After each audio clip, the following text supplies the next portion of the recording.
Comment survivre à une crise cardiaque si vous êtes seul? L'aspirine est un anticoagulant, c'est pourquoi elle contribue à améliorer la fluidité sanguine. Le seul fait de penser que nous pouvons avoir une crise cardiaque à n'importe quel moment est quelque chose qui nous fait très peur, car nous savons que dans la majorité des cas, les conséquences peuvent être fatales. Cependant, ce qui devrait plus nous inquiéter, c'est le fait de ne pas être préparé à un cas comme celui-ci, et d'autant plus si nous passons beaucoup de temps seuls. Savoir réagir devant les symptômes d'une crise cardiaque peut être déterminant pour nous sauver la vie.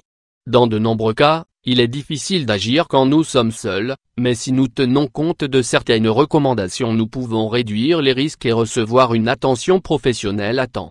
Quelle est la différence entre une crise cardiaque et un arrêt cardiaque? Avant de vous donner les conseils pour survivre en cas de crise cardiaque, il est important d'expliquer quelle est la différence entre un arrêt cardiaque et une crise cardiaque. Il est très courant de confondre les deux alors que ce sont des choses différentes.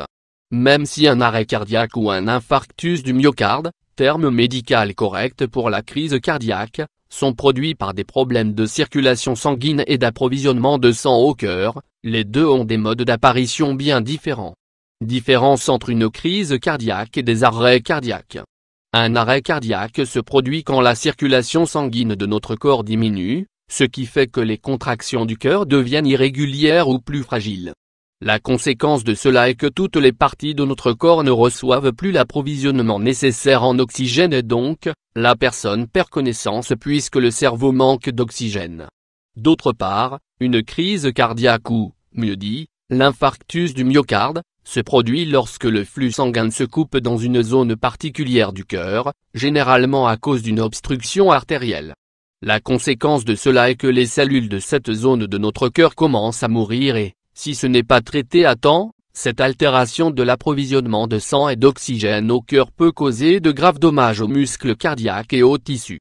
Symptômes différents. Les symptômes généralement associés à la crise cardiaque et qui nous permettent d'agir à temps sont la douleur dans la poitrine, le manque de souffle, les palpitations, la transpiration excessive, les nausées, la fatigue, entre autres.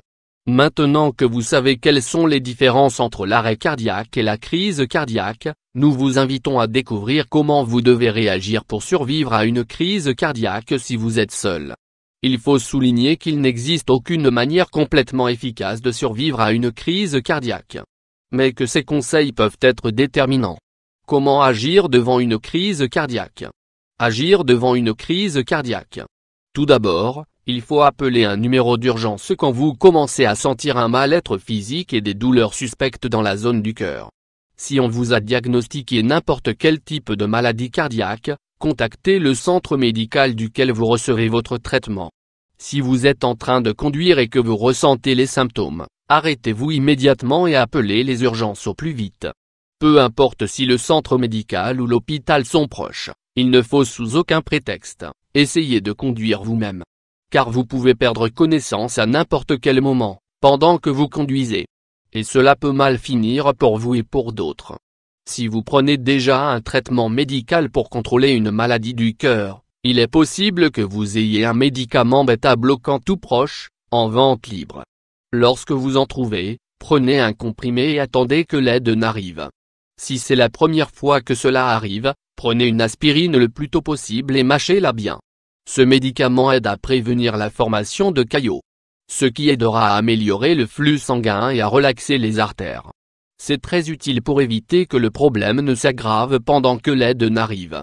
Dans la mesure du possible, restez calme et sans bouger, afin d'éviter l'excès de travail du muscle cardiaque qui est déjà épuisé.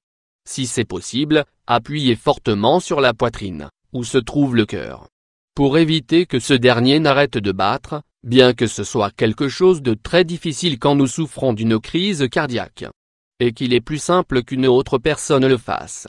Autres informations. Maintenant que vous savez comment vous y prendre pour soulager une crise cardiaque seul, vous devez vous demander pourquoi nous avons évoqué la différence entre l'arrêt cardiaque et la crise cardiaque. Beaucoup d'entre vous ont sûrement déjà entendu parler des informations sur la réanimation cardio-pulmonaire, faite grâce à la TOU ou TOU-RCP, de manière continue, au moment d'une crise cardiaque. Bien que cette méthode ne soit pas incorrecte et qu'elle a aidé à sauver de nombreuses personnes, beaucoup de gens ignorent qu'il s'agit d'une méthode à appliquer en cas d'arrêt cardiaque. Ces conseils ne sont pas complets et n'expliquent pas la différence entre ces deux problèmes, ce qui empêche certaines personnes d'agir correctement. Nous espérons que cet article vous aura été d'une grande aide.